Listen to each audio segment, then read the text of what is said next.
Yeah, I've got some breaking news coming from the Philippines as we've just had confirmation that the lower house committee in Congress has voted against renewing the licence of ABS-CBN, the broadcast licence of what is the main TV broadcaster there. ABS-CBN was forced to suspend operations in May.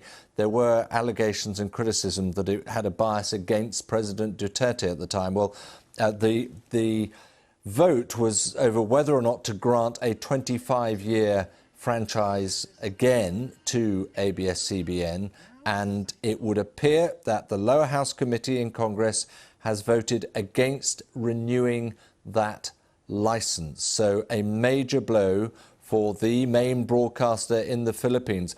Let's get over to Howard Johnson, who's been following this from, indeed, ABS-CBN's own premises, Howard, and that is a bitter blow, I'm sure, for the people behind you.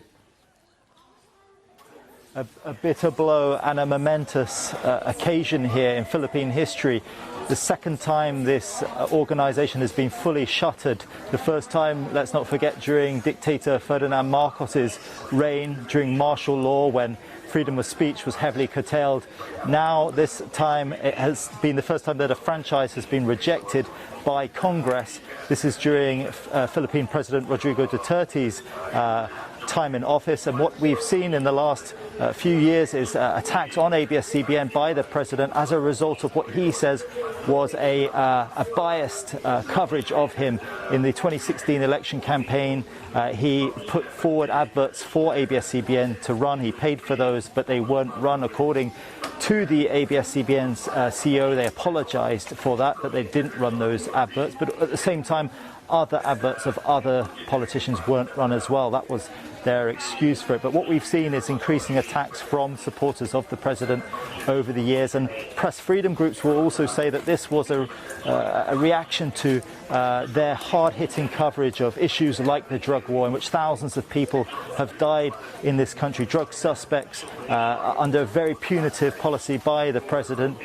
Coverage of that receives a lot of criticism. Even journalism that we have made here while in the Philippines will receive criticism from supporters of the government. So what we're seeing today here is the shutdown of a major network, not just news, we're in the newsroom right now, but also entertainment programs. This reaches around 60 million people across the country, so this is a real heavy blow for the company. Howard just explained that ABS-CBN has regional stations, local stations. I mean, it is, if you like, the full package as a broadcaster. Yeah, that's exactly it. It's got more than 50 TV stations, more than 20 radio stations, 10 online platforms. It reaches out to the Filipino expats over in America and the Middle East. This is a massive broadcasting network, and it's very loved across the country by many who feel that they grew up watching programs in much the same way that we have the BBC in the UK.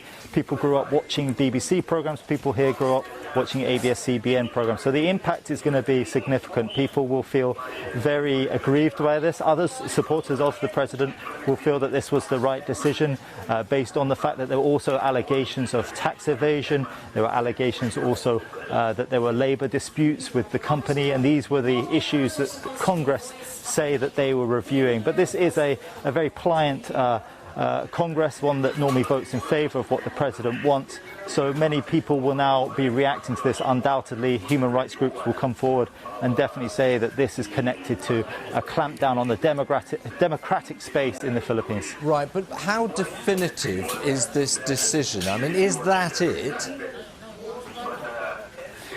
That's it. There is no option for them. This is they're already running a very skeleton operation for their broadcasting because they were told to desist from broadcasting back in May.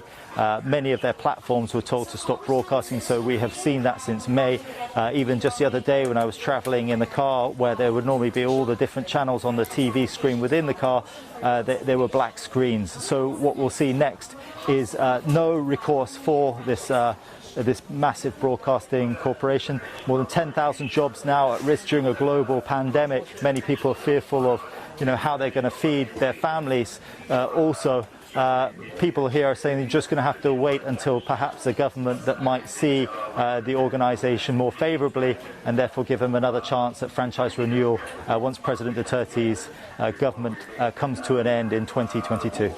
Can I ask also, in terms of the sort of the media landscape, Howard, did ABS-CBN stand apart in being a critical voice against the president, or are there others who will be holding that torch and yet, of course, at the same time, perhaps fearing a similar fate? Well, there are organisations that have done very hard-hitting journalism here, like Rappler, that went global because of their situation. They had 11 cases filed against them in 2018. People say this is a pattern. You know, if you irk the president, that maybe they'll come and attack you. So there are other people who say that perhaps this is what we need. We need a change. We need to change the landscape, bring down mainstream media and allow for more social media-driven news in the future. So this really divides opinion, of course. Yeah, inevitably. Howard, thank you very much indeed. Brought us right up to date on the news as it broke there. Congress voting against allowing ABS-CBN in the Philippines to continue broadcasting.